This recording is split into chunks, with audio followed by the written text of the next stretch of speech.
this broken 4-2-3-1 tactic got Fulham third in the Premier League. And it is actually the tactic I'm now using in my personal saves. Okay, so here it is. 4-2-3-1 as mentioned previously, the 2 being 2 DMs, not 2 centre mids, and let's just walk you through it. Now, starting from the back, sweeper, keeper on defend, default, pretty standard. At right back, full back support, which as mentioned in other tactics videos, I feel like having a full back one side leaves you way less vulnerable to counter attacks. 2 centre backs are both ball playing centre backs. Again, you could just do centre back defend if you really don't have people who can ball play. And the left back is a wing back on attack, always looking for that overlap and to go out wide. Moving into midfield, we've got an anchor and a Segundo Volante on attack. This anchor, pretty standard. You can swap it out for a few different roles. You just want someone here to break up play and sit back. But next to him, because we've got 2 DMs, I've got a Segundo Volante on attack, which if you don't know what that is,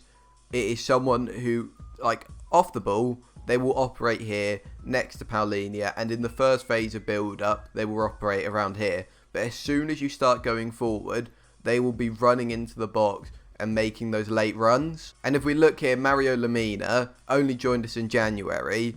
9 starts, 8 appearances off the bench, 4 goals, 4 assists. So I think that really shows just how involved this position gets despite being a DM. Now, the 3 behind the striker, we have the right winger, who's a winger on attack, who just makes sure we have real width on this right hand side. As well as that, they also have the instructions shoot more often on. We have the attacking mid on support who has a few instructions: shoot more often, get further forward and roam from position. And then on the left we have an inside forward who has sit narrower and shoot more often on. And with this, we have the right winger pulling out really far wide, because obviously we don't have a wing back here. And then the left inside forward can tuck it in, and then they have the overlap of the left wing back. Then finally up front, we've got a pressing forward on attack, who again has the instruction, shoot more often. Now, looking over at tactical style, mentality, we have attacking, obviously because we want to break quickly and play with that high tempo.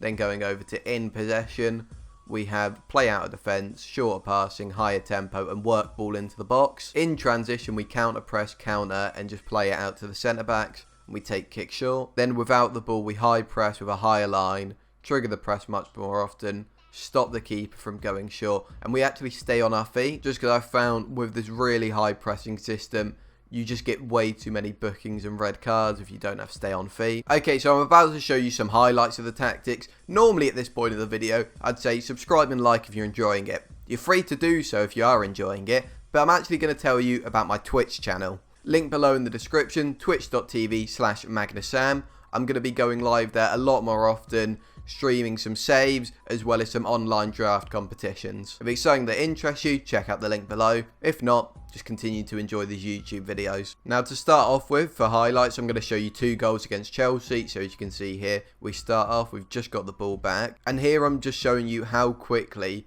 this team can get from back to front. So you've seen us pick up the ball, we just played it out, we're building up. We play into Bobby Decordova-Reid, and instantly we just find Mitrovic in behind, and Mitrovic has got like 13 pace. Now here against Southampton you see the same thing, but this time Segundo Volante gets forward, and again just plays that ball in behind, this time to Vinicius. And here is another goal that shows that Segundo Volante getting forward, and this time I feel like they more create an overload on the back line. If you look here, here's Lemina getting forward, and he picks up the ball, and it's like three people on 2 defenders, and they just don't know what to do. So Vinicius is able to get that one-on-one. So essentially, the 2 types of goals we really score is either we sustain possession for a bit and create overloads with the amount of players we send forward, or we pick it up and really quickly go forward to whoever our striker is. Now, if you think a 4-3-3 is more your style, a broken 4-3-3 is on the screen right now.